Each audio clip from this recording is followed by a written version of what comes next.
Hello again, YouTube. I just wanted to touch on something. I've watched a couple of videos about people talking about controlling your stock levels and only buying as much as you can list, and not ending up being a hoarder.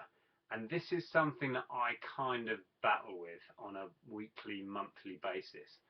And I just wanted to kind of put out there what I find difficult, if you like, controlling stock, because by the very nature of what I do, and if you've looked at my other videos, you'll know what I do is I go out and I am an opportunist essentially, and I buy up other people's secondhand stuff. I buy job lots of stuff and break it down and resell it. I buy online. I do buy at retail and resell it.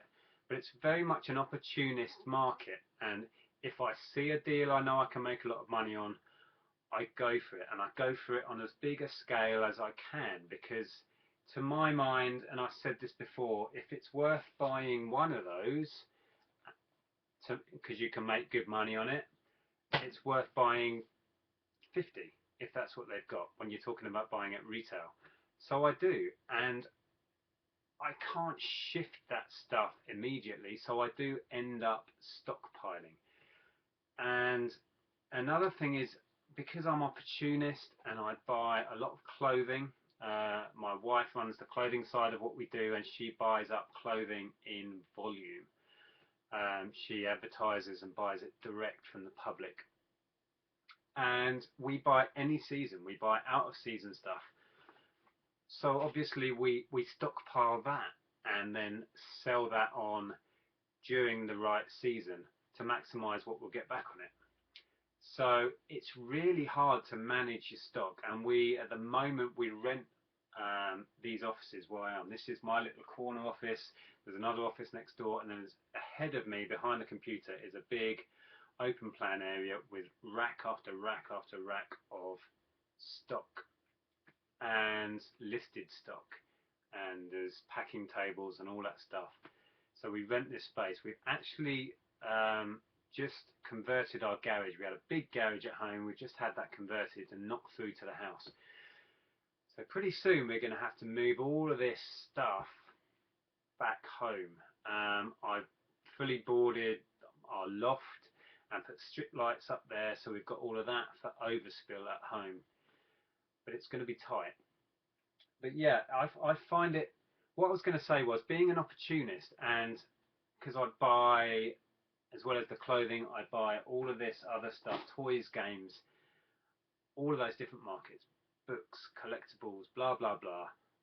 I have to buy it when I see it, and a lot of what I buy sells better at Christmas, so I wait, so I have to sit on it. And like, I just did a video showing you a haul of sports equipment that I picked up. Some of it's still here. This was a massive, massive lot. It's huge, and it's going to take me a long time to sell it on. But, I am of the mind that if the opportunity's there, you've got to take it.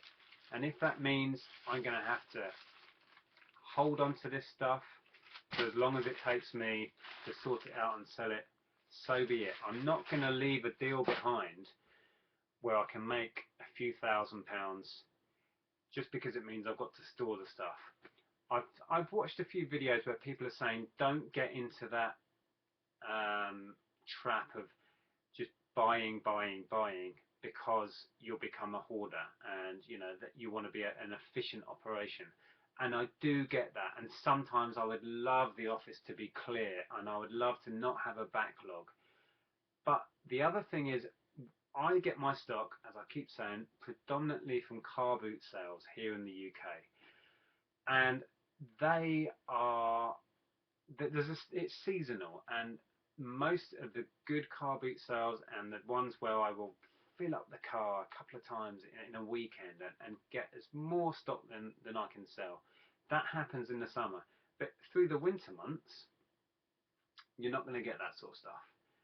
There'll be wet weekends, there will be snowy weekends, there'll be freezing cold weekends where either the boot sales aren't running at all, or if you go, there'll be a handful of stalls and it will be a waste of time. So to my mind, you have to make hay while the sun shines and buy up the stock in the summer months. And then in the lean months, I've got a ton of stuff I can sell on. And it works. We do end up struggling for space and storage, but I would rather have too much stock, so in the lean times I've got that to fall back on, than not have enough and be panicking, oh my god, I've got bills to pay this month and I've run out of stock and we're not in the boot sale season, and then I've got to rely on what? On buying job lots on eBay, which is very hit and miss. I've got to rely on charity shops, which is getting harder and harder in the UK to find good stuff in charity shops because they're becoming overpriced and they're selling online themselves. So yeah, my take on it is buy it when you see it. Put it away, put it to one side. If it means you've got to sort out storage for your stuff, so be it. You can fall back on that stuff in the leaner months.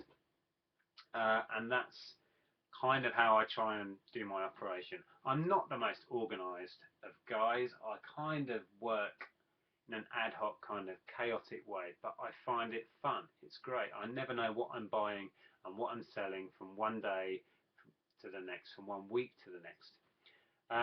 So yeah, but it's a constant battle of stock versus space, storage versus sales, and it's a difficult one. I'd like to know what you guys think. If you guys have a solution to that, or if you battle with stock control yourself. Um, so yeah, that's it. That's all I wanted to talk about for the minute. Please comment and like and subscribe if you want to keep watching these videos I'm going to put on about what I do and how I make a living reselling on eBay. I'm going to keep making these videos and sharing the information with you in the hope that it helps someone out there, that it can inspire someone to do this, because I think there's plenty of money to be made out there. And if you want to do this full time, go for it. It's great fun and you can earn a good living doing this. So yeah, thanks for watching. Goodbye for now.